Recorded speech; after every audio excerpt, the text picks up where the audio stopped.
உண்மை என்ன தெரியுமா? காலம் வருவரை காத்திருக்க வேண்டும். நடந்த உண்மை என்றாயினும் ஒரு நாளைக்கு வெளியாக வேண்டும் என்று நான் மனதில் எண்ணிக்கொண்டிருந்தேன். அமலா யார் தெரியுமா? யாருங்க? என் உடன் பிறந்த ஒரே ஒரு தங்கை, ஒப்பற்ற நங்கை.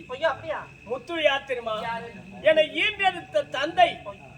நாங்கள் மூவரும் சிறு சிறு வயதிலே பக்கத்தூர் கிராமத்திற்கு திருவிழாவை பார்ப்பதற்காக விரைந்து சென்றோம்.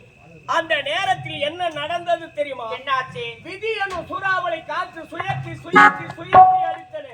எப்போதுமே விதி எனும் சூறாவளி காற்று அடிக்கும் பொழுது காய் என்றும் கனி என்றும் பூவென்றும் பிஞ்சு என்றும் பிரித்து பார்ப்பதில்லை. எல்லோரையும் ஒரே சமநிலையும் ஆக்கிவிடும்.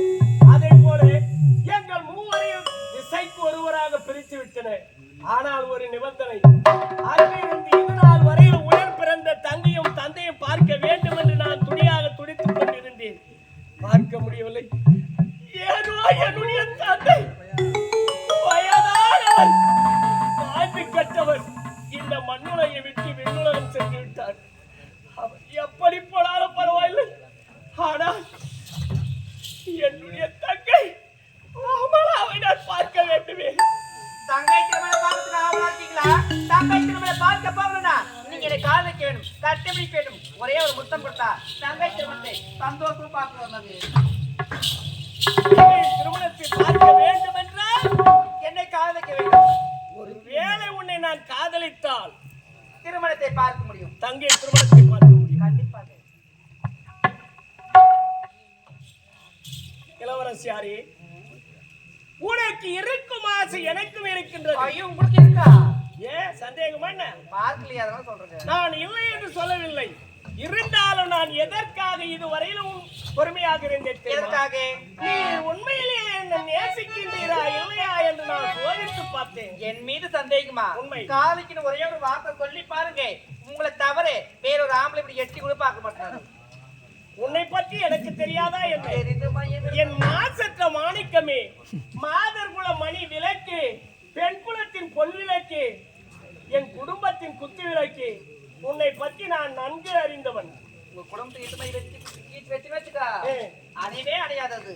ஆனால் ஒரு நிபந்தனை, இந்த நிலைமையில் உன்னை பார்க்கும் போது எப்படி இருக்கின்ற தெரியுமா? எப்படி மாமா? சுடர் வீசும் கதிரவனுக்கோ பகல் சொந்தம், சுழந்து வரும் நிலவுக்கு இரவு சொந்தம், தங்க குலத்திற்கு தாமரை சொந்தம், தாமரை சொந்தம், தாமரையின் மீது உள்ள வாணிக்கு வீரை சொந்தம், அசைந்து வரும் நீருக்கு ஓடை சொந்தம், ஓடை சொந்தம், இசை பாடும் குயிலுக்கு சோலை சொந்தம், இனியும் என் தென்றலுக்கு மாலை சொந்தம், இரண்டடி குரலுக்கு வள்ளுவன் சொந்தம், குன்றின் மேல் குடிகொண்ட முருகனுக்கு வள்ளி சொந்தம். சுருக்கமாக சொல்லப்போனா சத்யா, என்ன நிலையிற சத்யா உத்தமிழூரே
மூதேவி யார் மூதேவியா? என் தங்கை அழகு பத்தி மட்டும் சொல்லக்கூடாது. என்னோட அழகா இது கூட அழகா?